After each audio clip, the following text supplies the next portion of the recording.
Aku tuh mau masukin intubasi buat selang masuk ke paru-paru, gak masuk-masuk. Sampai pakai kasa ya, ambil mulutnya tuh, wah kayak kanji. Kita kasih solusi. Dokter yang kemarin rame dipanggil Om Deddy Kobuzier di Close the Door. Satu manajemen kami ini. Makanya begitu ngeliat Om Deddy bahas mengenai dokter kemarin, kan dokter kaya, sama maaf dokter miskin. Anda yang Sederhana. seru tuh pembahasan Om Deddy Kobuzier, keren lo Om. Iya kan, karena memang stigmanya kan, wah dokter jualan ini jualan itu, apalagi kemarin stem cell ya. Iya kan? Iya. Dan ternyata dokter kebalikan dari itu. Dan sosial media 1,3 juta. Dan kenapa saya manggil Anda juga memang spesialis juga kan. Anda kan kemarin nonton gak dok? Gue bikin atau gue ngundang narasumber yang cuci darah sampai 900 lebih kali. Iya. Kita undang ke sini tuh beliau. Berarti udah 10 tahun. 10 tahun. Sampai pembuluh darahnya keluar. Itu bukan apa sih? keluar, Naik. itu namanya penggabungan arteri sama vena digabung, makanya jadi jendol-jendol. Biar untuk namanya gampang. Simino. Apa namanya? Simino. Biar gampang nyedotnya ya. Dok, izin dok, maju dikit boleh dok. Cek. Nah, apalagi sekarang isunya adalah katanya Cina punya COVID baru. Tanda kutip ya. Coba lihat beritanya. Coba ya, nanti kita bahas juga deklarasi visi misi dokter ya di tahun 2025 ini.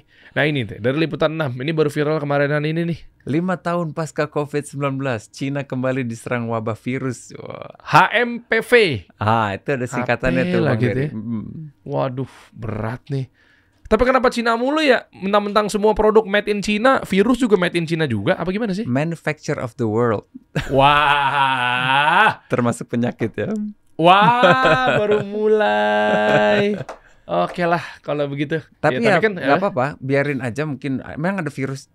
Cuma mungkin buat semua yang nonton harus sadar bahwa kita tuh memang hidup di dunianya mikroba, Bang Dery. Tanpa kita sadar ya, mata kita ini terbatas. Lihat cahaya terlalu banyak nggak bisa. Lihat cahaya terlalu sedikit nggak bisa. Lihat benda terlalu besar nggak bisa. Lihat benda terlalu kecil nggak bisa. Jadi memang terbatas.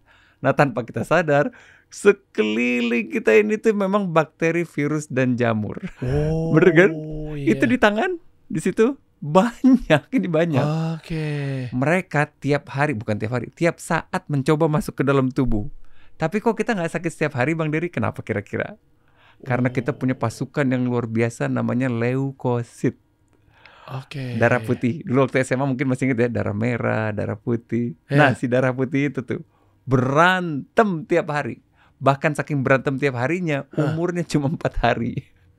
Mati habis itu. Mati. Habis itu kenapa? Habis itu gimana? Regenerasi pasukan baru. Dan itu per 4 hari, crazy gak? Leukosit kita itu. Nah, sebagai pemilik yang baik hati dan bijaksana, mau gak kita bantuin leukosit kita? Harusnya mau dong. Maulah. Gimana caranya? Kasih mereka senjata dan pasukan yang cukup untuk regenerasi tentara baru. Apa bentuknya? Asupan dari luar gitu? Betul. Apalagi selain nutrisi. Nutrisi itu ada 2 kan? Makronutrisi sama mikronutrisi. Makronutrisi, protein, karbohidrat kompleks, lemak sehat. Itu bagus semuanya. Mikronutrisi, ada vitamin, ada mineral, ada serat. Berarti itu semua harus dipenuhi. Gitu. Oke. Nah, kalau itu kuat, kira-kira gampang nggak virus-virus itu masuk ke dalam tubuh kita? Nggak semudah itu, Ferguson. Nggak semudah itu. Berarti nggak perlu vaksin dong. Nah, apa gunanya vaksin kalau gitu? Vaksin itu ngasih contoh musuh yang akan dihadapi. Jadi lebih well prepared gitu jenisnya. Makanya vaksin kan ada 2, Bang Dery. Ada vaksin jenis hidup, virus hidup atau bakteri hidup dimasukin gitu. Tapi versi lemahnya. Atau jasadnya. Itu bedanya kemarin Sinovac sama lain-lain itu itunya. Yang dimasukin ke badan itu yang beda. Bukan chip yang dimasukin. Kan kata orang-orang gitu, ada chip ntar kita dikontrol sama Bill Gates. Kata orang-orang. Kalau saya mah percaya nggak ada apa-apa itu. Cuma untuk pemerintah tuh biar bantuin rakyatnya biar nggak ada yang banyak korban gitu loh. Ya so far sih aku lihat keberhasilannya lumayan. Akhirnya kan langsung jauh banget dibanding 2021. Karena aku sebagai kepala instalasi gawat darurat itu 2020 pas COVID. Brutalnya kayak apa sampai 2021. Oksigen habis, pasien datang sama semua. Batuk, demam, sesak. Batuk, demam, sesak. Gak berhenti gitu terus. Dan jenis dahaknya belum pernah aku lihat seumur umur. lengketnya nauzubillah, Kang. Aku tuh mau masukin intubasi buat selang masuk ke paru-paru, gak masuk-masuk. Sampai pakai kasa ya, ambil mulutnya tuh, wah kayak kanji gitu. Dahaknya itu lengket banget. Tapi berhasil masuk, memang butuh kira-kira sebulan tuh dirawat. Sembuh gitu. Oh, berarti ada dong virus COVID-19. Aku nggak bisa lihat, aku juga nggak punya mikroskop, tapi aku nerima pasien kayak gitu. Berarti ada tuh. Gimana aku nolaknya gitu? Ya, aku sih nggak peduli mau itu kontroversi atau apa, konspirasi, bebas aja. Goals aku adalah nolongin mereka. Kan mereka datang sesek, terus gimana dong? Aku diem aja gitu. Ini konspirasi semua. Aku cuek aja. Ya kan gimana kan? Hati nurani dong berarti. Oke. Nih asik nih, baru mulai kita benar-benar mengkupas. Sebenarnya sebelum ngomongin ke virusnya, sebenarnya aku pengen ada satu data sih. Ada data yang memang menunjukkan virus kan masalah tadi tuh Bang. Nah sekarang ada lagi masalah lain selain virus sebenarnya yang dihadapi oleh bangsa Indonesia. Apa itu? Ya masalah kesehatan. Kesehatan banyak ya ternyata ya. Banyak yang luar biasa. Emang iya. Jadi sebelum ngomongin virus kita ngomongin data masalah-masalah yang ada di Indonesia. Iya. Boleh kita kupas ya sekalian deh. Ada nggak? Mungkin apa nih yang mau? Nah ini katanya ada satu gambaran tabel. Nah ini ada survei berarti kan? Sisaan COVID menurut aku dalam tanda kutip sisaan COVID tuh ada blessing in disguise Bang Dery. Oke. Kok bisa sih blessing in disguise di COVID? Ada kebiasaan yang dipaksa saat pandemi yang kebawa sampai sekarang, dan itu kebiasaan yang baik, mencegah paparan bakteri dan mikroba tadi, yaitu cuci tangan. Oh oke. Datanya gimana? Ini survei cuci tangan dari seluruh provinsi. Bagus banget. Total itu paling bawah Indonesia ya. 51%, 51,1% penduduk Indonesia udah mulai rutin cuci tangan. Keren banget. Mayoritas berarti ya? Kalau ngomong 51% ya? Bener. Itu kan berarti kebiasaan yang terbentuk, dipaksa, akhirnya ketinggalan. Jadi mungkin kerasa juga ya, kamu juga mulai. Iya sih. Itu saya menyumbang berapa persen tuh berarti itu? Ya, ini blessing in disguise 1. Paling tinggi kayaknya di Jogja kayaknya. Jogja 73%. Keren. Jawa Tengah juga keren, 61%. Terus Bali 67%. Cuma Jakarta kok masih 48% ya Bang? Iya juga ya. Berarti warga Jogja bersih-bersih nih, para cuci tangan yang benar semua nih, keren. Coba Jakarta tadi berapa? 48%. Paling kecil masih Papua sih. Papua tuh masih Papua Selatan, Papua Selatan, Papua Tengah masih 20% Bang. Oke. 21%. Tapi NTT. in overall Indonesia very good, 51%. Oke lah. Ya, keren. Oke, lanjut. Berarti yang berikutnya apa nih? Perilaku. Kenapa aku mau bahas perilaku dulu, Bang Dery? Karena ini kan ada hukum sebab dan akibat, bener kan? Ini sebabnya, maka akibatnya nanti aku tunjukin. Tapi kita bahas ini dulu aja. Next dulu, ini masih cuci tangan. Ini penggunaan tembakau juga ya. Coba. Pengguna tembakau. Coba nih, berarti perokok rata-rata ya? Ya, kita lihat nih Bang. Waduh. Perokok saat ini yang tidak merokok atau mantan perokok itu kan kelihatan tuh persen-persennya kan? Oke. Coba kita lihat Indonesianya aja deh. Ini kan per provinsi tuh. Ini tiap hari. Tuh, Indonesia 4,6%. Oh, ini yang penduduk 10 sampai 18 tahun. Coba yang dewasa. 10 sampai 18 tahun. Iya, berarti kan masih SD SMP kan? Wah. Coba yang di atas 18 tahun. Nah ini. Nih. Wah, udah mulai naik tuh. Buduh. Ya kan? Laki-laki, perempuan, pendidikannya tidak tamat sekolah, tidak tamat SD. PNS salah satu yang pegawai swasta juga, wira swasta, petani. Nelayan 57% ya Bang. 57%. Ini perokok-perokok yang dari kecil ya, 10 tahun ke atas ya. Iya. Dahsyat. Bener ya, saya mau tabayun. Rafli katanya ngerokok dari janin ya? Masya enggak. Enggak, ternyata enggak dikonfirmasi, katanya enggak. Maksud dari janin. Kalau ibunya ngerokok kan kena kan? Masuk. Nah, enggak dong. Orang tuanya Rafli mah sehat. Next. Masya Allah. Coba lihat lagi. Bawa lagi jumlahnya nih, jumlah batang per hari. Masya Allah. 12 batang per hari rata-rata Indonesia spend uang untuk rokok. Itu kalau ditabung-tabung dari masa SMP itu udah bisa beli rumah mungkin sekarang ya. 12. Makanya pemilik pabrik rokok bisa bikin gedung sebesar itu Bang. Dia sendiri juga ngerokok katanya kan. Ya uangnya dari sini, gede banget. Oke, lanjut. Ini apa? Oh, itu. Ini kebiasaan-kebiasaan harga ini spend rupiahnya nih. Harga rokok per bungkus 22 ribuan ya kira-kira rata-rata ya Bang. Enggak paham saya tidak merokok. Gitu. Berarti berapa tuh? Coba lumayan. Ini apa rokok lumayan ya. Next kalau gitu, proporsi minum makanan manis minimal 1 kali per hari. Wow, gede banget. Waduh, makanan-makanan manis nih. Ya. Rafli lagi, semuanya Rafli kayaknya. Hah? Semuanya. Tapi kalau makanan manis kebanyakan kan juga nggak bagus. Berarti kalau gitu Ya, mendingan dibanding makan makanan manis. Coba makan manis setiap hari 3 kali. Two wrong doesn't make it right kan. Jadi ini dua-duanya nggak oke. Bukan berarti bagus ya teman-teman ya. Dua-duanya. Ini sebenarnya kan sebab tadi kan Bang aku cerita ini sebab-sebabnya nih. Terus lagi ini udah manis tinggi-tinggi banget. Tinggi banget ya. Terus Berarti tingkat obesitas di Indonesia berapa ya, Dok? Udah hit overweight plus obesitas ya Bang. Iya. Udah hit 37%. 37% gede banget loh itu. Nah di kolesterol, makanan berlemak Bang, kayak gorengan ya. Rafli lagi. DI Yogyakarta tinggi loh Bang. Jawa Barat tuh tinggi. Hampir 51% penduduk Jawa Barat makan gorengan 1 kali per hari. Minimal ya. Wih, coba yang paling kecil. Ini kan kolesterol ya, berlemak gorengan kolesterol ya. Paling sedikit coba Aceh, provinsi yang Sumatera Barat sehat-sehat mana nih? Aceh, Sumatera Utara. Padahal kalau dipikir-pikir Sumatera kan Bali makanannya keren, gitu ya. Bali keren 17. Mana NTT? 12%. 12 kali ya? 12%. Itu 1 kali. Orang yang makan 1 kali tuh jumlahnya 12% gitu. Oke. Nah paling bagus kan ya cuma kayak 3 kali per bulan tuh. Yang paling kanan tuh Bang. Oh iya. Dia akan ngikut ya sih? Ikut. Ya jadi yang paling gedenya ya tengah-tengah tuh pasti. Next lagi. Bawa lagi. Udah tanya mahal ini kesehatan. Iya. Itu apa? Lanjut. Itu apa tuh? Judulnya apa nih? Nih. Aku cerita tentang Indonesia kurang protein. Lihat Bang, orang Indonesia yang makan daging ayam, setiap hari minimal sekali aja. Lihat Bang, kurang dari, ya masih angkanya 7,9%, 5,9. Kecil lah berarti ya? Coba lihat totalnya berapa? 7,8% Bang, kecil banget ini. Berarti Indonesia kekurangan protein dari daging dan dari daging ayam tuh Bang. Saya kalau gitu semakin setuju. Udah yang setuju ditambah lagi semakin setuju dengan makan bergizi gratis buat warga Indonesia, terutama anak-anak kecil untuk mencegah stunting dan lain sebagainya. Dokter setuju juga dong?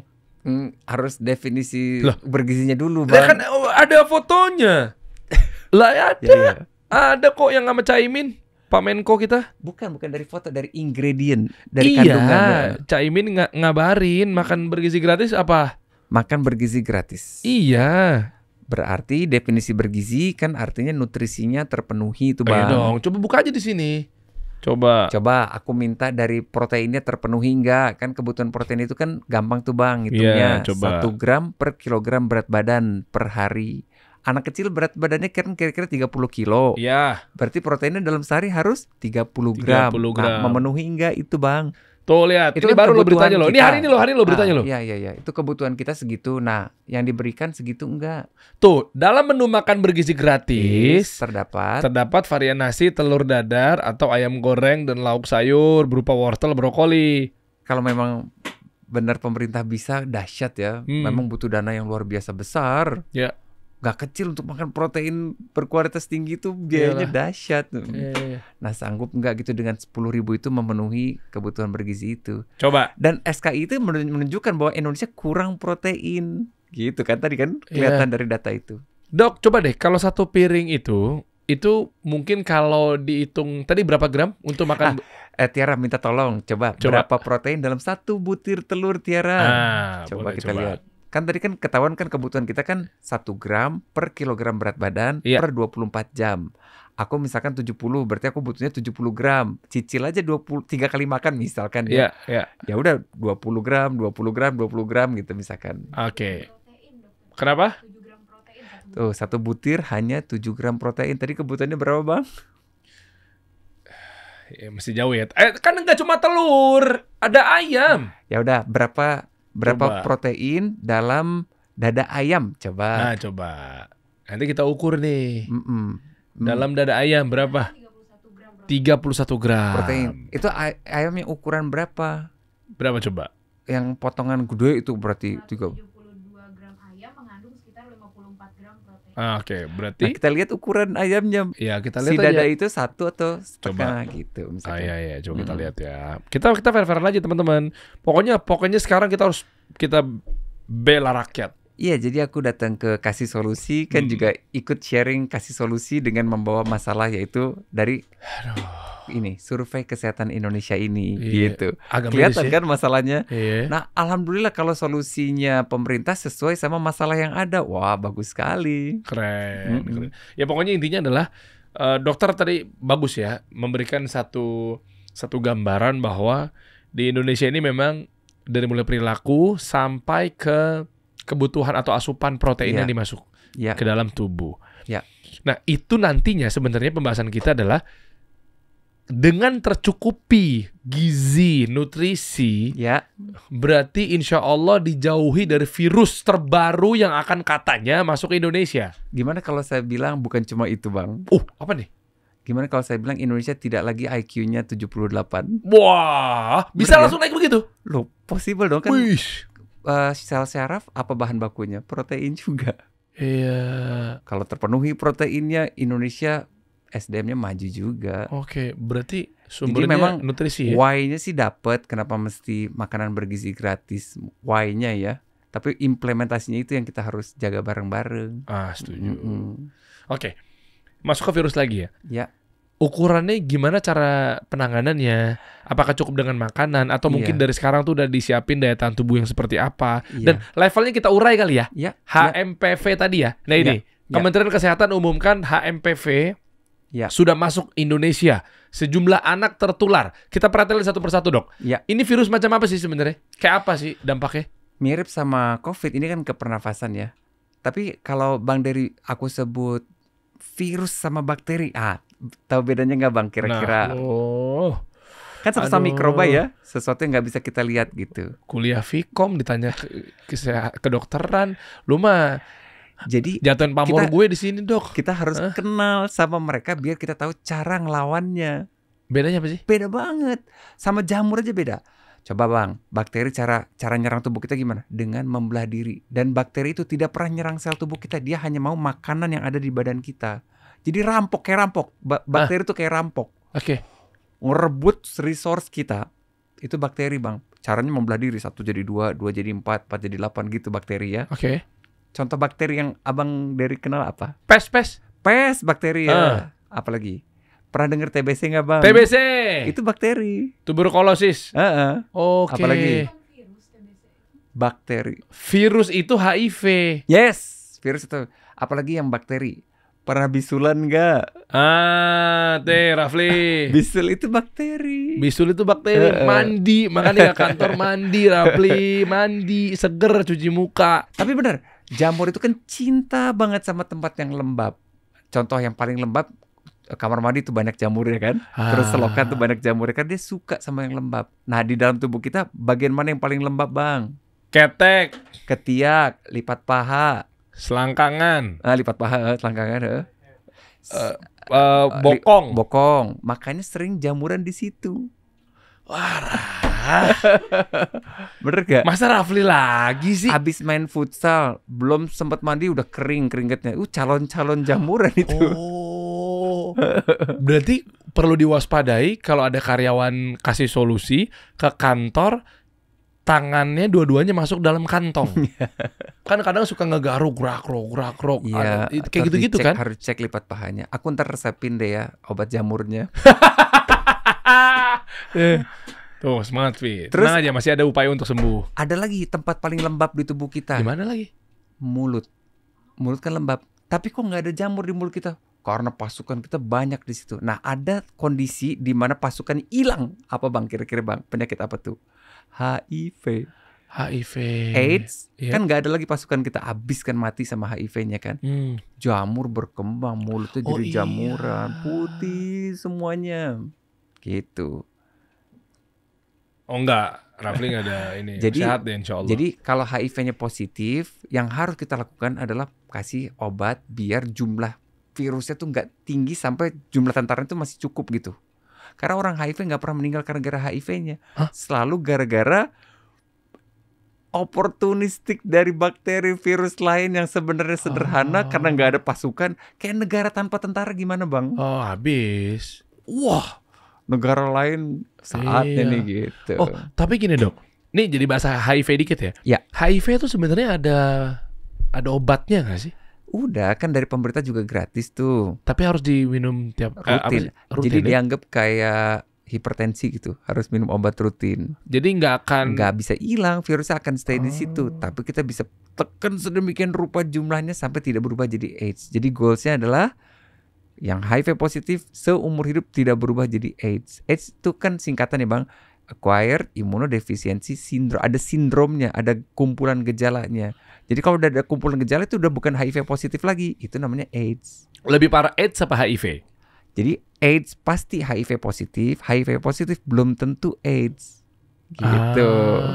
Berarti AIDS yang parah ya? Iya, kita jaga biar nggak jatuh ke situ, biir nggak ke jurang itu bang. Maaf ya, di luar dari takdir ya, ini kan hitungan manusia aja ya. Berarti kalau AIDS udah pasti meninggal 50% angkanya. Makanya HIV sama COVID kan sama-sama virus. Tadi kan kita bahas penyakit bakteri ya, sekarang kita bahas penyakit virus. Apa sih bedanya virus yang nyerang tubuh kita sama bakteri yang nyerang tubuh kita? Tadi bakteri kan kayak gitu tuh bang. Ya. Nah virus itu kayak ninja tuh nggak? Kayak CIA, KGB gitu loh. Dia tuh nyerang tuh ke sel tubuh langsung masuk dan selalu spesifik. Nggak pernah nggak. Bang pernah dengar hepatitis B nggak bang? Tahu. Virus hepatitis B hanya nyerang sel hepar, sel hati. Dia nggak nyerang mata, nggak nyerang hidung, nggak nyerang kuping. Dia nyerang sel hati. Oke. Hepatitis B, hepatitis C, virus hepatitis. Nah HIV, emang dia nyerang jantung bang? Enggak. Enggak ya. Nyerang paru-paru nggak kayak COVID? Enggak. Dia nyerang sel darah putih kita, dibantai jenderal-jenderalnya. Gitu. Oke. Dia spesifik. Enak ya penjelasan dokter Gia tuh kayak ngomong apa sih istilahnya kayak dua arah diskusi. Berarti lebih parah virus dibanding bakteri. Dulu kita pembunuh terbesar manusia tuh bakteri sebelum ada antibiotik. Game changer banget bang, antibiotik 100 tahun yang lalu tuh. Dulu kita luka dikit meninggal kita bang, karena bakteri merajalela. Gara-gara antibiotik kita berhasil nurunin jumlah kematian gara-gara infeksi bakteri. Cuma katanya kalau kita jangan sampai akhirnya termanjakan sama dikit-dikit antibiotik. Sekarang kan, ini mah aku bahas tentang manusia 2000 tahun yang lalu sama manusia 100 tahun terakhir ini loh bang. Dan tahu bang siapa penemu antibiotik? Alexander Fleming, pernah denger gak? Dulu waktu SMA, penemu antibiotik pertama Alexander Fleming. Penicillin, pernah denger penicillin ya? Penicillin, ya. Nah itu adalah penderita pandemi 100 tahun yang lalu. Namanya Spanish flu. Dia adalah survivornya. Dia penyintas Spanish flu. Dia berhasil dan dia fakultas kedokteran juga. Dia nemuin antibiotik dan itu game changer. Makanya aku sih nggak begitu khawatir sama virus yang baru ini sampai saat ini ya. Mungkin bisa berubah. Tapi kan pandemi itu per 100 tahun rata-rata gitu. Spanish flu, wah hancur lebur bang. Dulu yang terkena itu 500 juta orang, meninggal 50 juta orang. Jadi 10%. Covid kan gak sampai 10% bang. Covid yang meninggal 1%. Ya pedih juga. Teman seangkatanku meninggal gara-gara Covid juga. Jadi even 1% sama pedihnya ya. Tapi gak seganas Spanish flu zaman dulu. Angka meninggal itu dibanding sama Perang Dunia Kedua tuh mirip-mirip. Gara-gara Spanish flu itu. Nah penyintasnya itu ada si Alexander Fleming ini. Game changer, dia nyiptain antibiotik gitu. Nah sekarang kenapa gak separah dulu? Karena kita punya ventilator, kita punya ICU yang di saat Spanish flu belum ada gitu. Kita udah jauh well prepare lah untuk ngadepin virus ini gitu. Udah clear ya pembagian antara virus jamur, dan bakteri. Virus, jamur, dan bakteri. Yes. Oke, akhirnya tadi ada satu lagi sebenarnya. Parasit. Kalau malaria pernah denger ya? Tahu. Nah itu parasit. Kalau ini cacing, nah yang masuk yang di dalam usus penuh cacing, itu parasit. Jadi kesemuanya itu berusaha masuk ke dalam tubuh kita every day. Oke. Dok, kalau demam itu apa? Nah aku mau kasih tahu ke sahabat kasih solusi. Kenapa? Demam itu sebenarnya teman. Kok teman? Kan panas badannya. Orang dikit-dikit langsung dikasih. Aduh, gue mau nyebut merek lagi. Udah sebut aja lah. Sunmol, Tempra. Kok dokter nggak boleh nyebut kan? Aku boleh tapi yang generiknya paracetamol. Paracetamol. Wah, kayak itulah. Pokoknya dikit-dikit dikasih itu kalau orang tua zaman sekarang. Bang, kalau lagi hujan deras, tiba-tiba ini minuman di sini habis buat minum, tapi aus banget, tapi nggak bisa keluar untuk beli karena hujan deras. Bang Dery ngapain kira-kira? Tapi aus, tapi mau minum, tapi nggak ada yang galon-galon itu udah pada habis. Apa ya? Iya. Ke kamar mandi. Ngambil air. Terus diapain bang? Guyur. Direbus. Oh, direbus. Kan aus nih. Gue pikir diguyur. Maaf. Kan aus kan? Gue pikir kan, aus nih, gerah nih, guyur gitu. Akhirnya ambil di kamar mandi, diapain? Rebus. Itu dalam rangka apa bang? Direbus itu? Ya kan membunuh bakteri dan virus. Virus. Berarti itulah yang dilakukan tubuh kita juga saat kita demam, untuk membunuh bakteri sama virus yang berhasil masuk ke dalam tubuh kita. Line of defense. Oke. Makanya panas kalau direbus. Naik suhu kita itu dalam rangka ngebunuhin bakteri yang ada di dalam. Jadi demam itu teman. Tapi ada tapinya bang. Hanya untuk hari pertama. Untuk hari ketiga, keempat, sama kayak Bang Dery bikin mie. Kalau dipanasin terus ya benyek dong bang. Begitu pula tubuh kita kalau demamnya udah lebih dari 3 hari, ya baru boleh minum obat. Gitu. Jadi udah berubah tuh, bukan lagi demam atau bukan lagi teman untuk demam. Demam itu teman. Bukan. Kalau lebih dari 1 hari udah nggak teman lagi. Apa jadinya? Udah bahaya buat tubuh kan. Apa maksudnya 4 tadi apa? Bakteri, virus, jamur, parasit? Both itu bisa bikin demam. Hah? 4-4-nya itu bisa bikin demam. 4-4 itu bisa bahkan kanker pun bisa bikin demam. Jadi demam itu kan reaksi tubuh kita. Atas pirogen, kita sebutnya pirogen. Kalau batuk pilek? Ya, batuk pilek gara-gara apa? Bakteri bisa. Virus bisa nggak? Bisa juga ya? Iya, jadi dia mancing demam gitu. Jadi demam hari pertama sebenarnya buat teman-teman itu ya minum air putih yang banyak aja, kompres. Itu jauh lebih proper dibanding langsung minum obat untuk nurunin. Nah, masalahnya anak kecil kan disuruh minum kan sulit tuh, suruh minum air putih sulit, makanya dikit-dikit kasih obat biar demamnya turun.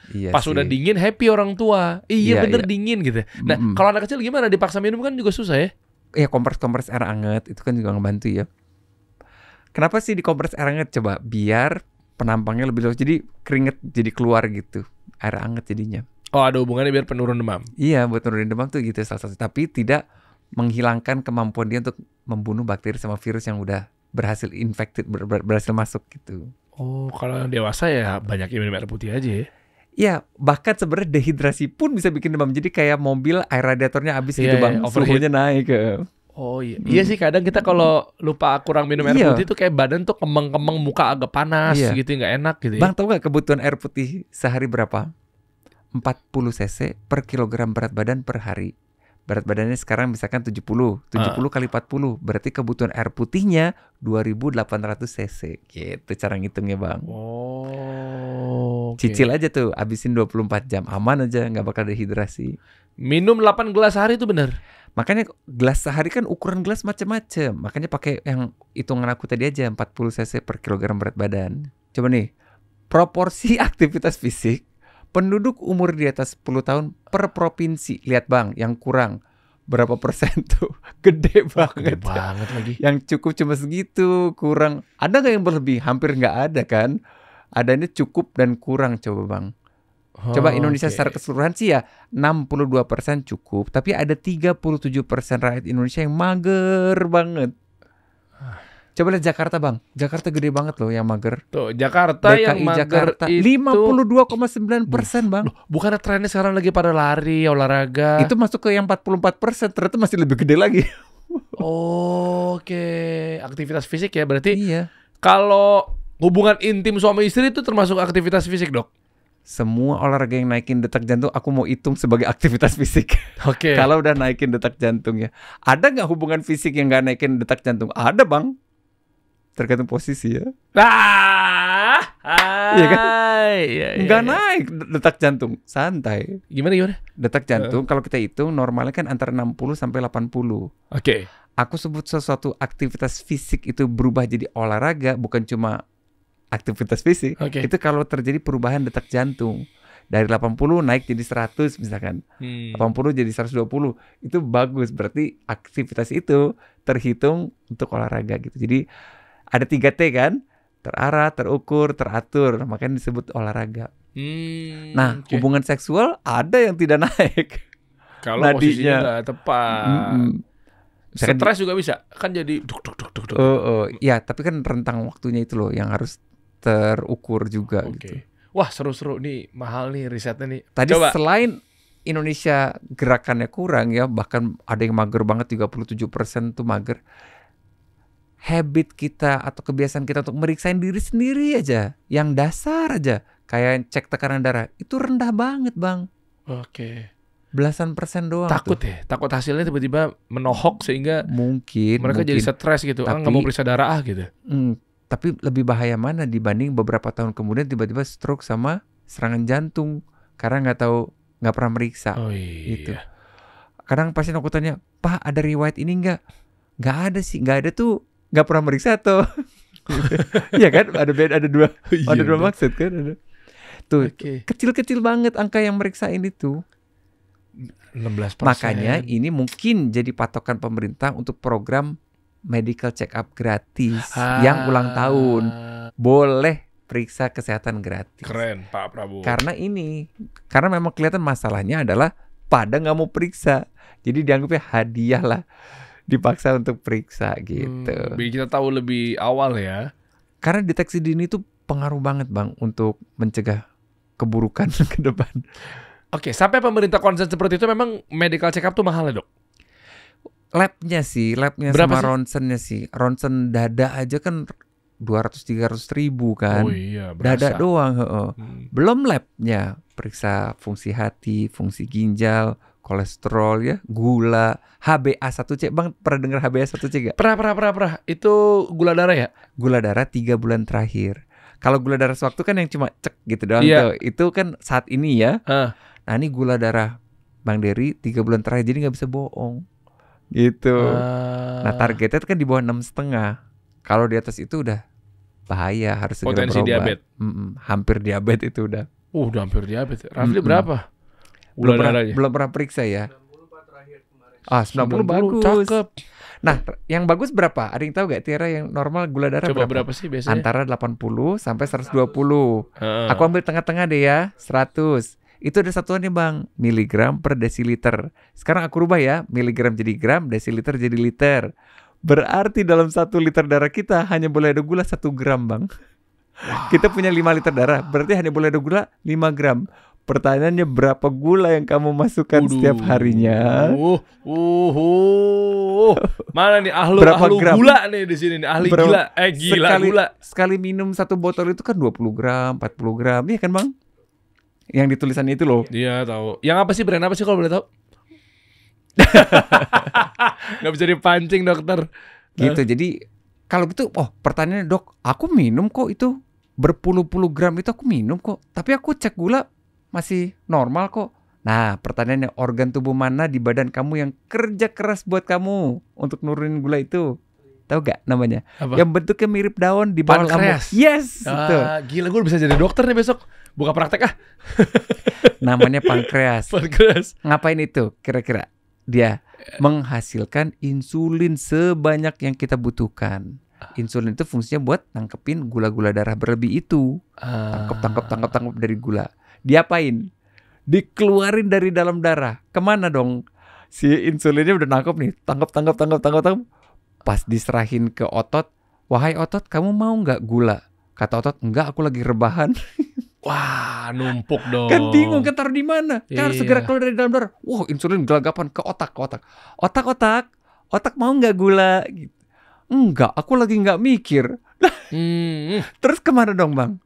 Ditaruhlah di tempat yang tidak ada kuotanya, yaitu di bawah kulit. Jadilah lemak. Makanya insulin ada sebutannya fat storing hormone. Hormon tukang masukin lemak gitu. Oh, makanya kenapa juga salah satunya intermittent fasting atau puasa itu. Iya, dia si pankreas akan ngurangin insulin. Gitu. Tuh. Nah, insulin itu Bang pankreas itu seperti rocker, dia punya hati dan perasaan, bener gak Bang? Candil kali ah. Candil banget, bener. Coba ya, 1 insulin buat 1 gula, kita masukin 1000 gula, maka dia harus produksi 1000 insulin. 2000 gula, 2000 insulin. Kita hajar terus berbulan-bulan, bertahun-tahun. Ngambek Bang, pankreasnya ngambek. Alhasil dia bikin insulin asal-asalan, atau bikin insulin akhirnya sel-sel juga udah pada resisten sama insulin karena dia dihajar terus sama insulin. Alhasil gula darah naik. Makanya tidak sekarang kamu kena diabetes ketika pankreas kamu sudah nyerah. Dan kapan dia nyerahnya gak ada yang tahu. Iya. Siapa tahu pankreasku kuat, pankreasnya Bang Dery gak kuat, bisa dong. Bisa. Makanya aku kena diabetesnya mungkin 60, Bang Dery 50, bisa. Gitu. Okay. Berarti kita jaga aja. Nah berapa sih? Coba di WHO Tiara, berapa gram gula yang pankreas kita nggak bakal ngambek per hari? Oh, asik nih Berapa- nih. Berapa gram gula? Batasnya lah, batas atas lah, batas atas gram per harinya tuh. Gula hari dari Kemenkes 50. Yes, udah itu masih aman. Berarti di bawah itu pankreas kita masih powerful enough for fight gitu. Okay. Tuh Bang. Batas konsumsi gula, garam, dan lemak disarankan oleh Kementerian Kesehatan per orang per hari Gulanya 50 gram. gula ya, natriumnya 2000 Oke. miligram. Oke. Dok, mau nanya deh dok. Gua ini kan praktisi intermittent fasting. Praktisi. Ya kita diet lah ya. Ketika lagi puasa, pernah ada dicek ya gula darah itu 73 apa 75. Iya. Nah, itu kerendahan atau pas lagi puasa ya, lagi kosong ya. Ada yang bilang katanya rendah banget ya gula darahnya. Atau ya memang pas lagi puasa aja. Sebenarnya baik nggak kalau gula darahnya terlalu rendah? Karena tadi kan Nggak oke. Kalau hipoglikemi itu ya tergantung gejala. Ada orang yang 60 baru muncul gejala gula terlalu rendah ya. Ada yang 70 udah mulai gejala. Ada yang 80 udah mulai gejala. Apa tuh Bang gejala yang harus harus diperhatikan? Ini keringet dingin sama mulai blackout. Nah, itu mulai pusing. Itu hanya tertentu sih dok. Maksudnya maaf ya, umumnya tuh 80, 90. Tapi kalau misalnya lagi gua pas buka nih, lagi buka puasanya gitu ya, itu lagi ekstrim. Misalnya kayak lagi nggak mood sama ekstrim lah. Males nasi. Padahal puasa nih. Males nggak usah lah. Santai aja lah. Lagi pengen nggak pengen gluten lah. Iya. Minum air putih aja. Iya. Lagi pengen santai aja, nggak nafsu aja. Itu 73, 75. Iya. Tapi kalau normal ya 80 90, 80. Makanya tadi aku bilang kan, normalnya antara 80 sampai 120 gitu. Caranya kalau misalnya buat teman-teman juga kerendahan, makan gula yang banyak. Nggak usah yang banyak, dikit aja tuh udah naik Bang. Kan naiknya dari 77 ke 80 kan dikit aja gitu Bang. Iya kan? Dikit doang tuh bisa naik ya? Naik banget. Makanya aku pernah nyobain yang aku ditempel di sini loh Bang, tes gula 24 jam, tuh juga kelihatan tuh fluktuasinya. Kalau pakai jarum insulin yang banyak teman-teman sekarang di perut apa segala macam, suntik insulin ya? Bukan, itu insulinnya apa sih? Kenapa disuntik dari luar? Karena pankreasnya nyerah, udah nggak bikin insulin lagi, dia butuh insulin dari luar dengan cara suntik-suntik. Gitu. Kalau yang ditempelin kayak patch, itu apa sih? Enggak, itu mah ngetes gulanya, tes gula. Kadar gula darah kan bisa dihitung pakai handphone. Sekarang kan nyambung ke pakai Bluetooth itu ya? gitu. Yang putih itu ya? Itu bisa kelihatan nanti grafik gulanya. Oke. Kalau yang disuntik itu bebas di mana aja? Pokoknya di bawah kulit, subkutan kita sebutnya, di lemak bawah kulit. Nah, jarum segimana? Kecil, nggak akan kerasa, nggak akan sakit. Bukan yang kayak jarum yang panjang gitu. Bukan, bahkan lebih kecil dibanding jarum vaksin. Jauh lebih kecil banget. Makanya aku kemarin posting ukuran jarum tuh. Nah, dari yang kecil sampai segede paralon tuh ada. Tuh, jangan dicontoh Rapli, mau nyuntik pakai pasak bumi. Mau jebol badan kegedean. Tapi menariknya mengenai gula ini ya.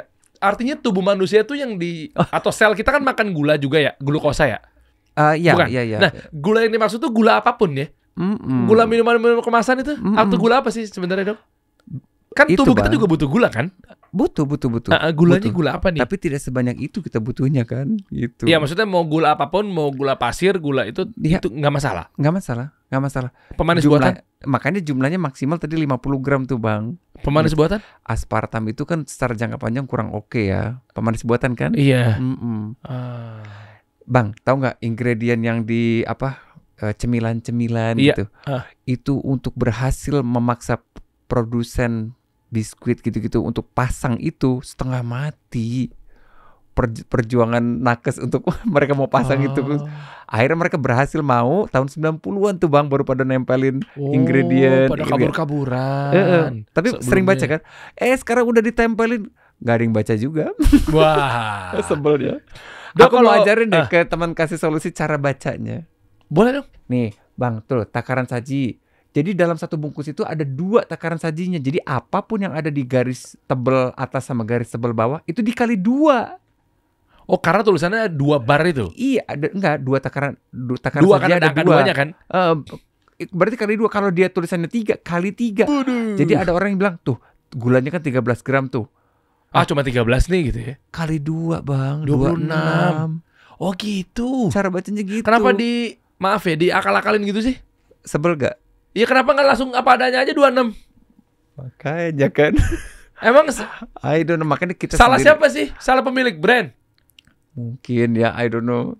Ya tapi alhamdulillah sih mereka udah naruh ini, alhamdulillah. Aku bersyukur banget mereka mau naruh ini. Cuma kita harus teliti juga, harus lebih detail gitu. Biar nggak kelihatan gede angkanya, misal. Iya, proteinnya, terus seratnya itu semua dikali 2 gitu. Yang ada di bawah situ tuh dikali 2. Termasuk kalorinya tuh 220 berarti kali 2 gitu.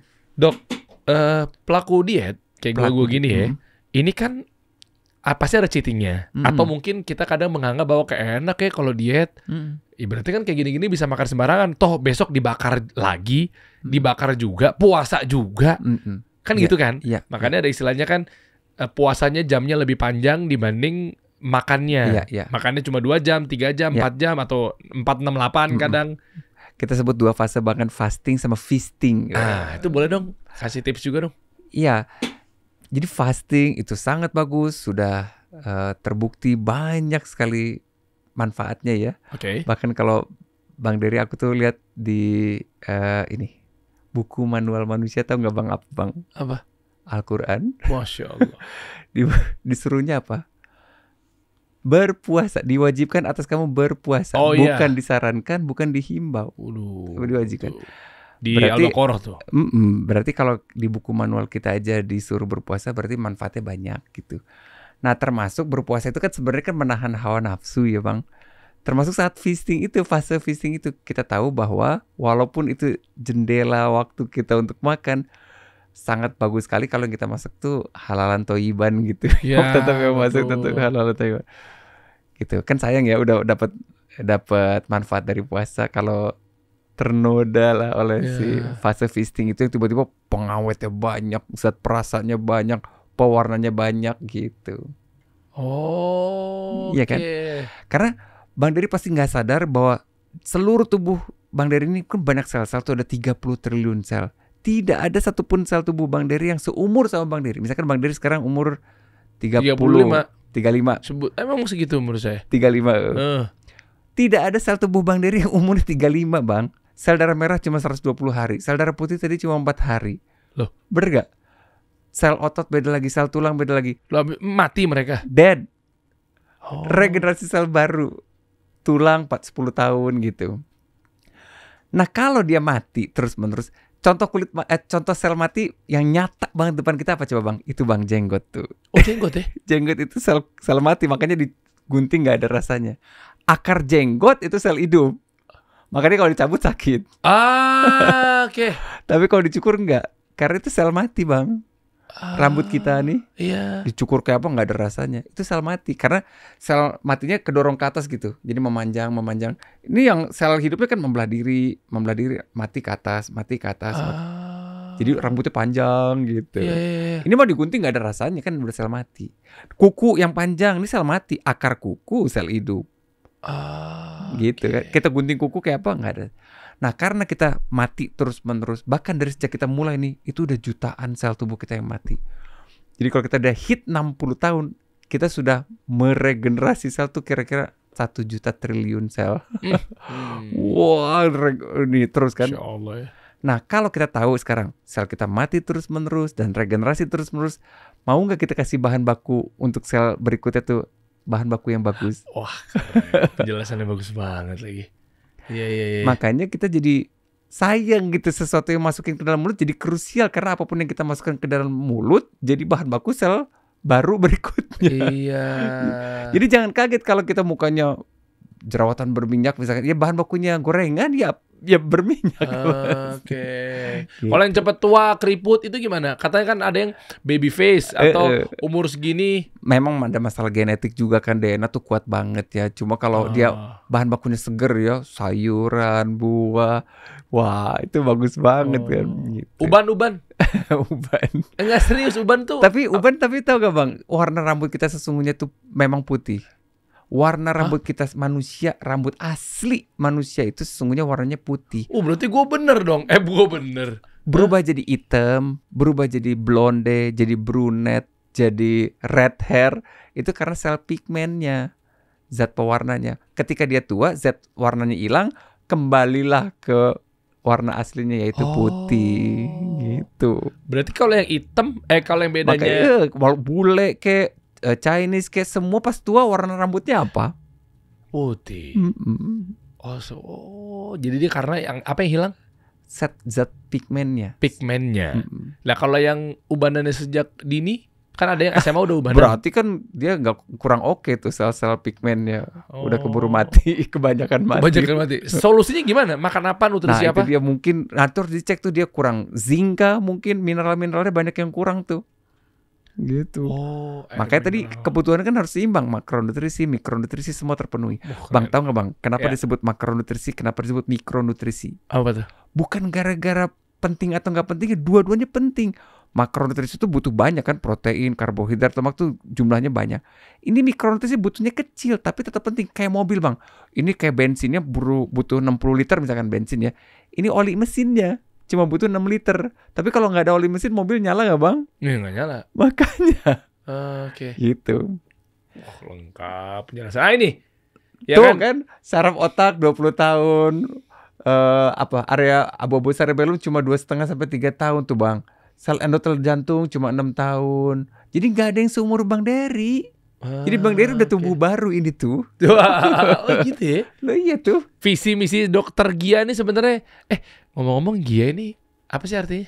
Kok cowok tapi namanya Gia? Iya Gia itu teman-teman. Jadi karena ayahku terlalu cinta kerjaannya sampai nggak punya ide lain buat ngasih nama anak kayak gitu. Bapak tuh pilot Garuda. Jadi Gia itu sebenarnya singkatan Garuda Indonesia Airways gitu. Oh alah. Jadi saya bersyukur beliau bersyukur nggak kerja di Lion Air lah, Rafli mungkin nama Kuliono atau Susianto di Susi Air ya.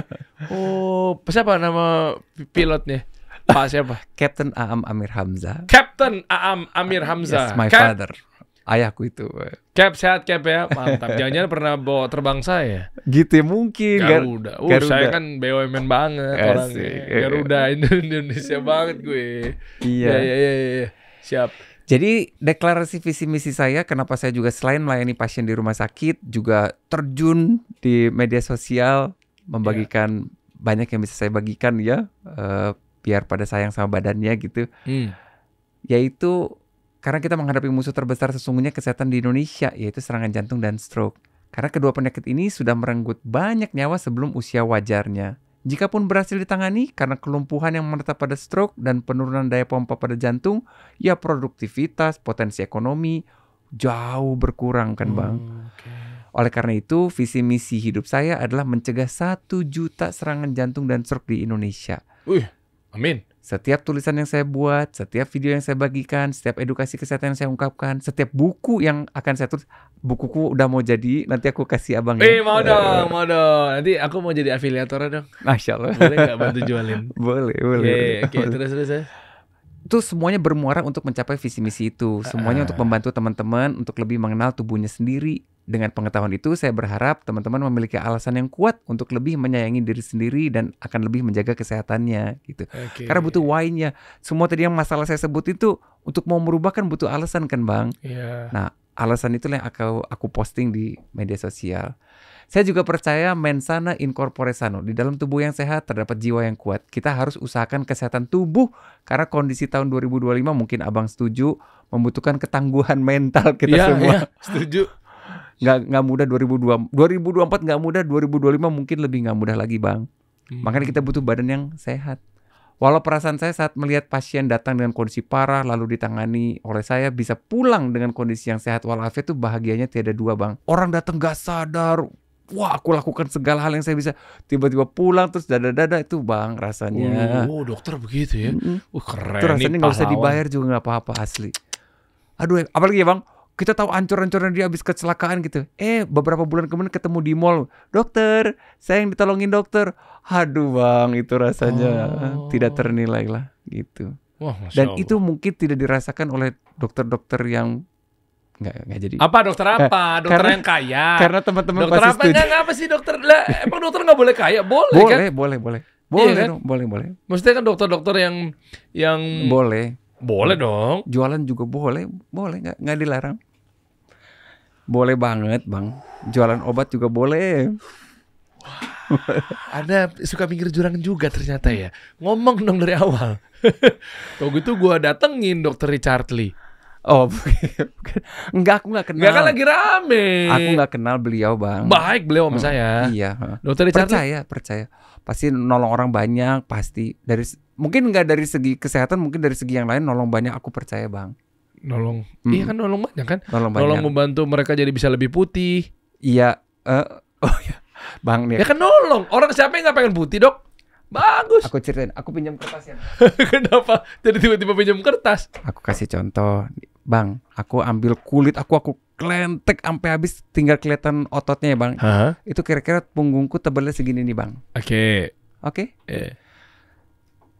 Kalau aku sobek selembar ini, hilang warnanya. Jadi putih. Jadi warna kulit kita mau hitam, mau sawo matang, cuma setipis ini di epidermis. Jadi kalau kita menilai seseorang hanya dari warna kulit, itu betapa dangkalnya Bang. Wah, berat. Materinya berat. Betapa dangkalnya jika kita menilai seseorang hanya dari warna kulitnya saja. Karena tipis banget. Abis itu sama warna kita semua. Kalau tuh epidermis setipis dicopot dari badan kita, sama semua warna kita. Tapi mungkin kan visual itu yang akhirnya jadi utama kan. Gara-gara ngelihat itu. Makanya betapa dangkalnya. Kita pada nggak tahu. Ternyata cuma setipis itu. Kecantikan tuh hanya sebatas kulit ari Bang. Gitu. Wah, materi berat sekali. Berarti produk-produk yang memutihkan itu misalnya bebas aja. Aku sih boleh aja. Aku sih pribadi tidak pernah nilai pasien saya dari warna kulit gitu. Mau warna apa kek, mau dekil kek, mau nggak dekil kek, manusia Bang. Gitu. Oke. Tapi emang beneran bisa nggak? Gue masih penasaran sih. Diputihin gitu loh. Pakai buah ya, misalnya buah tomat. Mungkin nggak tahu zat pigmennya. Itu kan ada sel kan di situ Bang. Sel itu kan tadi regenerasi terus. Terus gimana? Mau dibaluri sampai kapan mau dia regenerasi sel terus kok? Kan zat pewarnanya dari sel pigmen itu kan. Melanosit itu. Nah kalau dia terus ada, berarti kan harus dibalurin tiap hari. Harus gimana sih Bang? Ya nggak tahu. Berarti kan seumur hidup kan. Gitu. Ya boleh kalau mau melakukan itu boleh, silakan. Itu ada ilmu kedokteran sendiri. Wow, ada banyak profesor yang mendalami itu. Boleh banget. Tapi buat teman-teman harus tahu juga bahwa ternyata setipis itu gitu. Jadi ya udah, kita lihat manusia ya sebagai manusia aja gitu.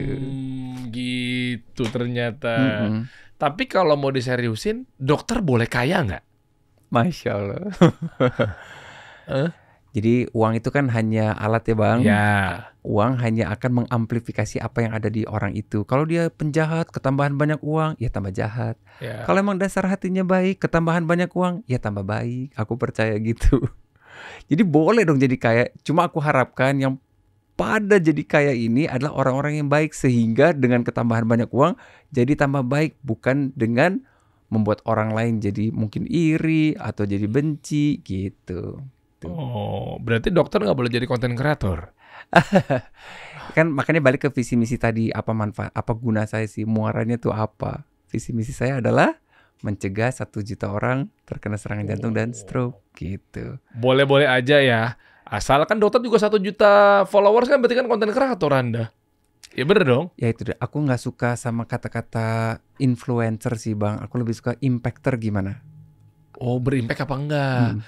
Aku tadi di visi misi itu aku minta untuk satu langkah pertama aja yang paling sederhana, yaitu jalan kaki setengah jam sehari. Tahu nggak bang apa yang terjadi? Dimulai dari aku dulu ya. Aku tiap sholat subuh nggak tidur lagi, aku jalan kaki, matahari timbul, aku foto. Judulnya Program Mengejar Matahari. Every day aku lakukan itu. Lihat bang tuh di atas. Nih, mengejar matahari. Dari seluruh Indonesia mention aku sehari itu ada 50 orang. Semua ikut aku mengejar matahari. Wow, itu berapa steps, berapa langkah? Semuanya posting di lokasinya masing. Ada yang Pantai Pangandaran, ada yang persawahan. Lebih bagus jalan apa lari dok? Aku kan mulai, mereka nih, aku tahu kondisi SKI tadi pada mager kan. Kita mulai dari jalan kaki dulu aja bang. Berapa langkah tapi? Cuma 30 menit dari jam 5, ya, itu setengah 6 sampai jam 6 lah. Itu kira-kira pada 5.000 langkah, ada yang 6.000 langkah gitu. Oke. Dan aku happy banget ini, aku berimpact begini tuh aku happy banget bang. Menggerakkan ratusan orang untuk ikut olahraga bareng gitu. Keren. Gitu. Wow, berarti jadi takutnya nggak berbanding lurus ya sama dokter-dokter yang jualan sunscreen. Jadi goals aku biar mereka sehat gitu. Mungkin mereka juga sama, biar mereka sehat kulitnya ya bang. Aku dalamnya lah. Aku dalamannya lah bang. Aku dalamannya. Otaknya, jantungnya. Nah itu aku deh bang. Sama-sama berimpact mungkin ya. Berimpact ya. Aku impactor deh. Matahari katanya nggak boleh ditahan ya dok? Matahari nggak boleh ditahan gimana? Kasih penghalang sinar UV. Ada sunscreen gitu-gitu. Nggak UV. Kita butuh UV. Jadi lucu sih UV itu kita punya hate and love relationship sama UV itu. Kita butuh UV, tapi kalau kebanyakan ya merusak DNA sel kulit kita juga kan. Jadi semuanya masalah dosis tuh kayaknya. Oke.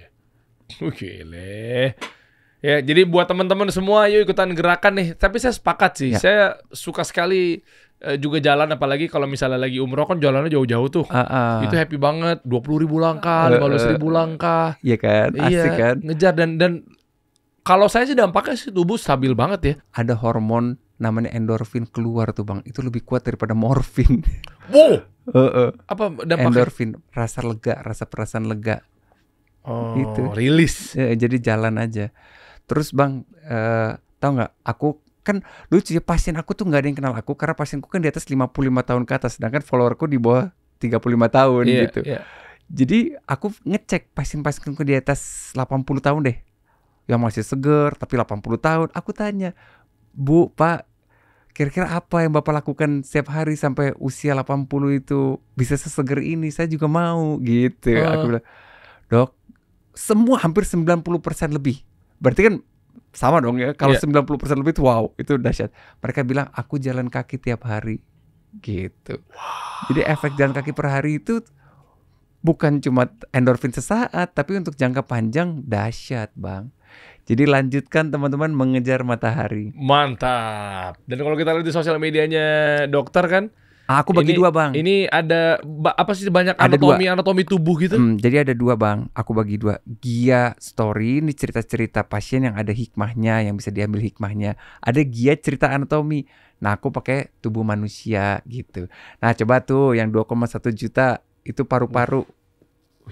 Nah ini paru-paru yang sehat ya bang. Nah ini paru-paru yang merokok gitu. Ini paru-paru yang sehat. Ini paru-paru yang... Dok, paru-paruku normal kok dok, kata perokok. Oh iya maaf, saya ulangin. Ini paru-paru normal, ini paru-paru perokok. Masalahnya kan mereka normal saat ini. Cuma kalau regenerasi sel barunya keganggu sama asap, sama nikotin, sama tar, sama karbon monoksida. Bang Dedi pernah dengar karbon monoksida nggak bang?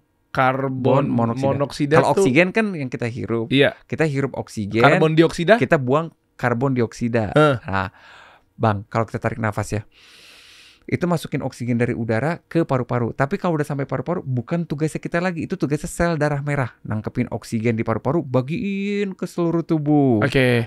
Nah sekarang, di rokok ada zat namanya karbon monoksida. Oke? Dihirup. Masuk bareng sama oksigen. Oksigen masuk, karbon monoksida masuk. Tahu nggak bang, sel darah merah kita itu ternyata cintanya lebih cinta daripada karbon monoksida dibanding sama oksigen. Jadi pas dia mau ngambil oksigen, ada karbon monoksida, yang diambil bukan oksigen, karbon monoksida. Oh itu. Maka, sedangkan karbon monoksida ngerusak banyak sel-sel tubuh, nggak secara langsung, tapi secara jangka panjang gitu. Tapi ada orang yang merokok umurnya sampai 90 tahun. Oke bang, boleh sebutin nama nggak, ada berapa tuh kira-kira? Bisa kesebut 1-2. Aku bisa sebutin jutaan atau ribuan lah yang meninggal sebelum umurnya gara-gara rokok. Banyakan mana kira-kira bang? Oh iya. Banyakan yang itu sih kayaknya yang meninggal gara-gara rokok ya. 40 tahun meninggal banyak. Tapi 50 tahun meninggal banyak. Jangan-jangan bukan karena rokoknya, karena memang penyakit degeneratif turunan. Oke, kalau aku sebutin penyakit yang spesifik rokok gimana bang? PPOK contohnya. Apa tuh? Penyumbatan paru kronis. Ya kan? Itu kan gara-gara rokok. Atau ini yang tangannya tremor. Bukan, tangannya menghitam. Oh ini boleh apa sih ini? Gak? Burger, bukan hamburger, tapi burgernya pakai burger syndrome. Itu spesifik. Jadi bang, yang karbon monoksida tadi ke ujung-ujung kan, jadi nggak kedapatan oksigen, menghitam bang, keras banget tangannya. Nih menghitam, terus bawahnya lagi airnya tuh hitam. Masa ada begini sih, emang nggak ada? Inilah burger disease. Gitu. Lah emang rata-rata. Dan ini terjadi di 30-40 tahun bang. Bukan di kukunya tapi di dalamnya. Jari. Itu jari bisa hilang 1 buku, 2 buku. Jari. Dan ini bisa bukan cuma jari tangan bang, bisa juga jari kaki. Menghitam itu tuh di sininya, di mananya sih, semua aja. Udah kelihatan belum? Apa itu udah akut? Kronis maksudnya. Iya kronis. Nah, jadi makin lama makin melebar gitu. Coba Rafli lihat tangannya. Aman. Nggak lihat doang. Bagus. Oh, Rafli bagus. Bagus, ngecek doang gitu. Bibirnya. Airnya hilang kan tuh satu gitu. Hah? Ini? Makanya kan. Ini mah kusta dok. Burger disease. Ini spesifik gara-gara rokok. Gitu. Aduh ya Allah, kasihan. Nih aku kasih tahu. Belum pernah ada orang berhenti merokok karena disuruh oleh dokternya, oleh istrinya, oleh anaknya. Jadi pasien-pasienku pasti tahu aku tidak pernah melarang mereka merokok. Karena percuma. Iya, jadi harus dari dia sendiri. Aku ceritain aja, tapi masalah keputusan mah, Bapak berhenti rokok. Bukan aku banget lah itu. Oke, tapi ada juga kan dokter yang merokok pasti. Banyak sekali. Di Indonesia, di SKI tadi, di Indonesia jumlah laki-laki perokoknya bang, tertinggi di muka bumi. Laki-laki, tapi profesi dokter? Ya berarti laki-lakinya 71% juga, 70% laki-laki. Oh. Ya sudah, jadi memang kita hidup dari rokok. Dan memang cukai dari rokok juga besar sekali. Pekerjaan dari rokok juga besar. Jadi kita menghadapi masalah yang berat sekali. Jadi efek rokok jahat, tapi di satu sisi dari segi ekonomi, kalau itu tiba-tiba hilang, my god bang, APBN kegerus berapa itu? Berapa triliun? Kita ngomongin triliun loh bang. Ratusan triliun malah. Sama pekerjaan yang hilang berapa? Dahsyat gitu. Gila. Daging. Dok, ini oke banget loh. Di ujung obrolan mungkin ada satu motivasi ada yang mau ditambahin, yang terutama untuk isu tentang kesehatan di Indonesia. Berarti kan artinya kalau dari titik polanya udah kita rapihkan, otomatis insya Allah mau virusnya namanya HMPV lah, HMAP lah, apa segala macam, insya Allah bisa teratasi ya. Betul bang. Okay. Betul, setuju. Jadi ya tadi teman-teman pasti setuju bahwa ada makanan sehat, ada makanan nggak sehat, tapi kenapa tetap makan yang tidak sehat? Karena ada 4 alasan tadi di SK itu. Enak, murah, mudah didapatkan, dan tidak tahu apa bahayanya gitu. Nah kalau 4 alasan ini bisa kita singkirkan satu-satu, ya udahlah ya, nggak usah terus-menerus enak, jangan menganakmaskan lidah terus, karena rasa itu kan hanya ada di lidah. Lepas dari lidah udah nggak ada rasanya bang. Tapi kok kita menganakmaskan lidah banget gitu, padahal jantung nggak butuh, hati nggak butuh, ginjal nggak butuh gitu. Tapi yang penting lidah bahagia, ya kan nggak oke ya, kurang bijaksana. Berarti enak bisa kita singkirin.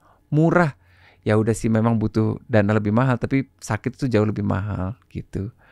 Yang ketiga mudah didapatkan, berarti ya jangan stok di rumah dong kalau gitu kan. Oke. Yang cemilan-cemilan itu jangan di stok di rumah gitu. Sama masalah kurang tahu bahayanya, follow Instagram aku aja. Wah, keren. Untuk detailnya langsung aja masuk ke Gia Pratama MD. Nah, ini lengkap di sini nih semuanya. Tadi kekurangannya 1 atau mungkin lebih yang lainnya. Update-update semua ada di Instagram ya. Keren, Dok. Makasih loh, Dok.